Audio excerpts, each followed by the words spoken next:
Vamos a escuchar a Luis Caputo, que ayer estuvo con Fiel, justamente, una de las fundaciones más ortodoxas. De ahí viene, por ejemplo, López Murphy, entre otros hombres de los mercados y de las corporaciones.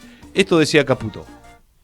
Es un milagro también que el presidente hoy sea una de las 2, 3 voces más respetadas y escuchadas del mundo. Digo 2, 3 porque me da medio vergüenza decir que probablemente es la más escuchada y respetada del mundo.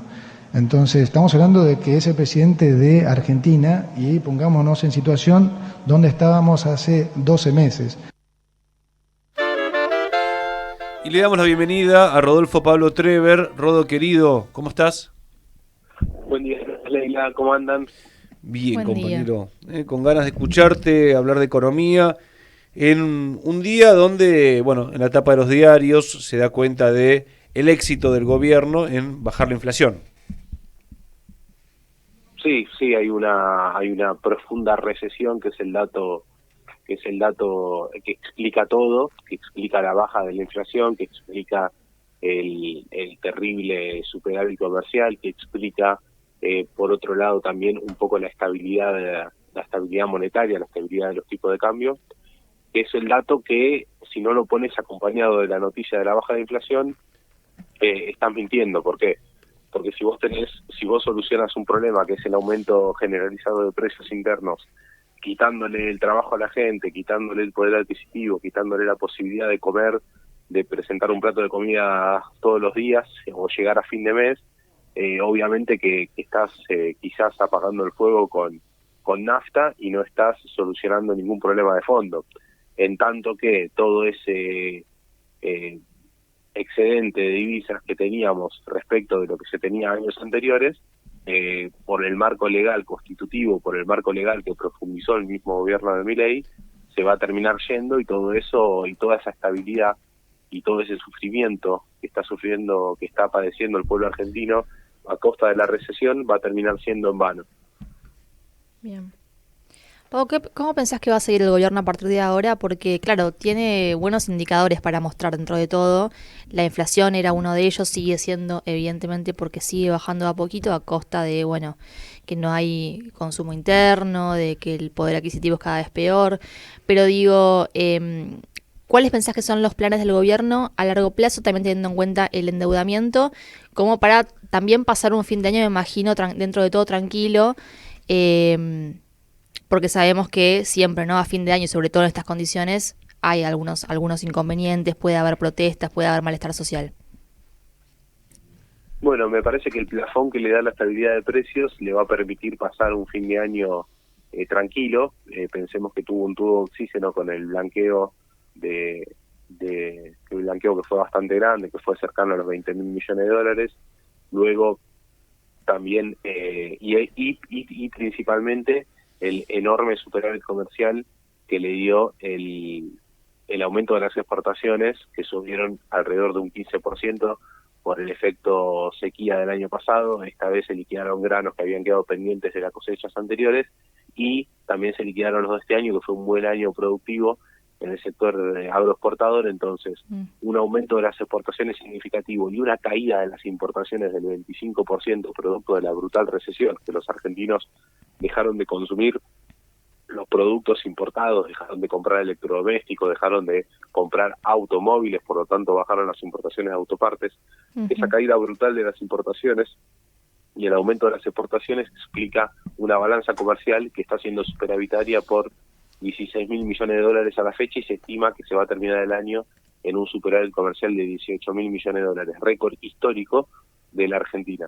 Entonces, ese ingreso de divisas, más el blanqueo, más algunas inversiones, entre muchas comillas, esporádicas, que después se pueden dar por el RIGI, le va a permitir al gobierno terminar el año de una manera tranquila y mostrar esa estabilidad ficticia cambiaria durante un tiempo más. Esto puede durar 1, 2, 3, 4, 6 meses, un año más, pero que en definitiva, como siempre decimos, por el marco normativo legal que se instaló, que es el RIGI, toda esa plata, más temprano que tarde se va a terminar yendo, y va a dejar una agravada situación de escasez de divisas, sumado a la enorme pobreza y el sufrimiento que está generando todo este proceso recesivo.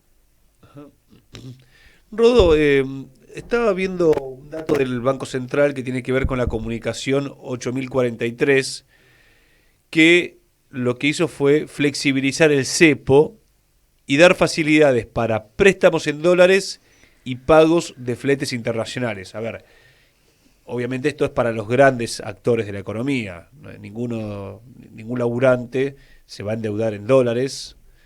Quizá con los créditos UVA sería como un endeudamiento en dólares, claro. Pero no apunta esto al laburante, sino a las corporaciones. ¿Me explicas de qué trata esta 8043 del Banco Central?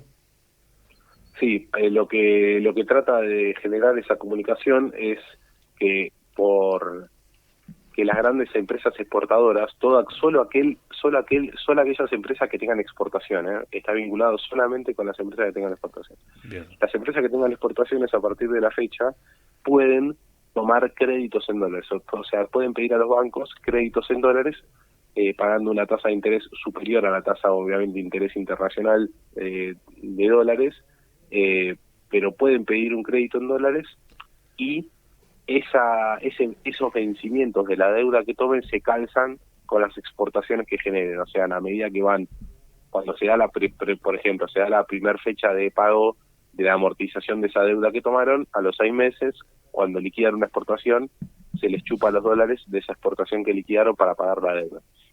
Lo que se intenta generar es que aumente la inversión de las grandes exportadoras dentro del suelo argentino.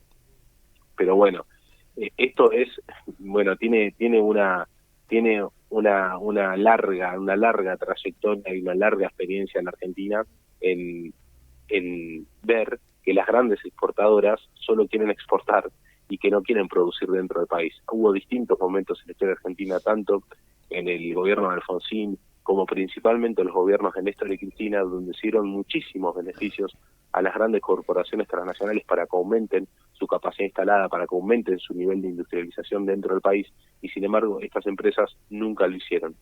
El único momento en la historia donde las empresas aumentaron su capacidad productiva y su nivel de industrialización sobre las materias primas fue cuando lo hizo el propio Estado o cuando el Estado los obligó, pero no mediante una política de beneficios financieros. Lo que va a terminar sucediendo con esto es que las empresas van a tener mayor posibilidad de financiamiento, van a tener mayores ganancias y también van a fugar más plata cada fin de año. Me parece a mí que todo esto está dado en el marco de un proyecto que busca maximizar el saqueo de las riquezas nacionales, maximizar las exportaciones y maximizar también luego la huida de esas riquezas, de esos dólares, para las casas matrices de las grandes exportadoras, que son todas transnacionales. Las grandes exportadoras en Argentina, más del 80% de lo que de la materia prima que exporta la Argentina está en manos de grandes transnacionales que tienen sus casas matrices en otros países. Yo sé que cuando vi esta comunicación me acordé del macrismo, donde por ejemplo vos veías cómo Arcor se había endeudado en dólares y después vino el gobierno de Alberto Fernández y de Cristina, y Guzmán, cuando hizo el esquema, cuando construyó la política económica, le dio dólares baratos para que se desendeuden. Claro, es muy similar, es igual a lo que hizo, así como tiene una similitud total el carry trade, la posibilidad de ganar grandes intereses en pesos con un dólar estabilizado, después comprar dólares y llevarse al fin de las cuentas una tasa de interés alta en dólares, así como están haciendo lo mismo con el carry trade Caputo Sturzenegger, están haciendo lo mismo con la política de endeudamiento en dólares. Las empresas se van a endeudar en dólares y cuando se termine este ciclo, si alguna empresa está endeudado, queda mal calzada con un endeudamiento grande en dólares, seguramente va a ser como siempre en la historia, el Estado que salve el Estado. Por lo tanto el pueblo argentino el que se tenga que hacer cargo de esa deuda.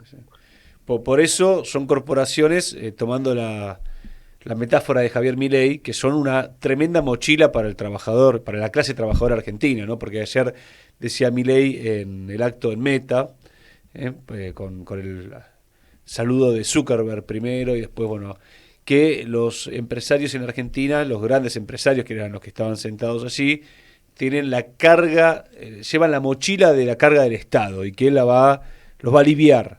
Yo decía al contrario, en realidad la clase trabajadora del pueblo argentino tiene una tremenda mochila, que son todos estos parásitos que justamente, bueno, se han quedado con empresas del Estado como Techin y que nos remarcan los precios, que nos roban y que nos saquean aparte los bienes comunes. Totalmente, Lucas, es una síntesis muy buena porque, mira, si uno se pone a analizar números, desde el ingreso masivo de las corporaciones extranjeras a la Argentina, que fue hace más de 30 años, ya estamos más o menos en un promedio de 35 años, la Argentina hoy genera puestos de trabajo genuinos industriales en el 50% de lo que generaba en aquel momento. O sea, la generación de empleo genuino industrial cayó a la mitad en términos reales en la Argentina. Y en el mismo proceso, las exportaciones argentinas han crecido, el superávit comercial argentino ha sido de 220.000 millones de dólares. O sea, la Argentina vendió más de 220.000 millones de dólares al mundo de lo que compró. Quiere decir que esas empresas bajaron la capacidad de generar trabajo en la Argentina y a su vez generaron enormes ganancias en dólares que luego fugaron, que luego se llevaron. Por lo tanto, el término de parásitos de la economía argentina, el término de que nosotros tenemos que bancar esas grandes ganancias que luego se llevan afuera, es indicado, es perfecto, es una explicación sensacional. ¿Por qué? Porque todo lo producido por la Argentina termina fuera del país y porque a causa de profundizar ese modelo de economía exportadora es que los argentinos y las argentinas no tenemos trabajo de calidad, no tenemos más trabajo que en el área de servicios, cosa que alcanza para no más de un 15-20% de la población. Rodo, empiezan a moverse en las redes sociales, pero también en los medios de comunicación, la noticia, si se quiere, aunque todavía son rumores, de que se va a salir del cepo. ¿Pensás que el gobierno está ya con las posibilidades de hacer esto? Caputo se resistía, hasta hace poco decía que no era el momento, que había que esperar, pero ahora empieza a haber rumores cada vez más fuertes. Claro, ¿Pensás que va a suceder? Hasta el año que viene, ¿no? Esperen. Claro, la venían pateando, decían que no era prioritario para el gobierno, que no era algo que esté en la agenda por el momento, pero ahora empieza a sonar con fuerza. ¿Están las condiciones para vos? El dato principal para levantar o no el cepo, lo que está manejando Caputo para decir sí o no al cepo, es cuán fuerte llegó a ser la recesión. ¿Por qué? Porque ellos querían generar una recesión enorme, no solamente para aumentar los saldos exportables de las empresas y por lo tanto las riquezas de las empresas exportadoras, sino también para que al pueblo argentino no le quede margen para que luego de levantar el cepo le genere un problema enorme en las divisas. O sea, si hay un gran sector de ingresos medios de la población argentina que tuvo capacidad de ahorro, que permanece con capacidad de ahorro y por lo tanto va a ir a comprar desesperadamente dólares luego de levantar el cepo, no hay dólares, no alcanzan. Entonces, la recesión tenía como fin la destrucción de los ingresos medios, la destrucción de esa mal llamada clase media, sino que en realidad es un sector de ingresos medios en el país. La destrucción de ese poder adquisitivo tenía que ver con poder levantar el cepo y que los únicos beneficiados sean las grandes empresas que pueden comprar un dólar libre y barato sin tener que pasar por mecanismos financieros extraordinarios. Entonces se va a salir del cepo, Rodo, cuando ya nadie pueda comprar. Cuando esté destruido totalmente el sector de ingresos medios de la Argentina, ahí va a salir del cepo. Ayer informe del INDEC, los salarios están 15 puntos detrás de la inflación, en términos generales. Sí, aparte, y lo que no cuenta el INDEC, porque hace trampa el INDEC, lo que no cuenta el INDEC, porque miente brutalmente con las estadísticas, es que en la Argentina hubo una inflación en dólares.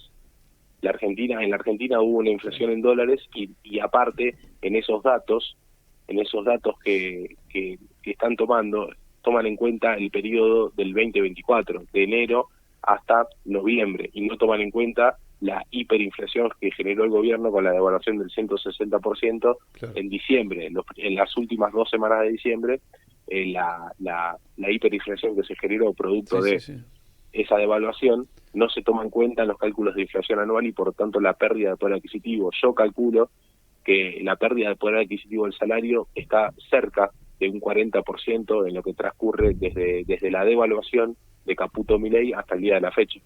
Tal cual.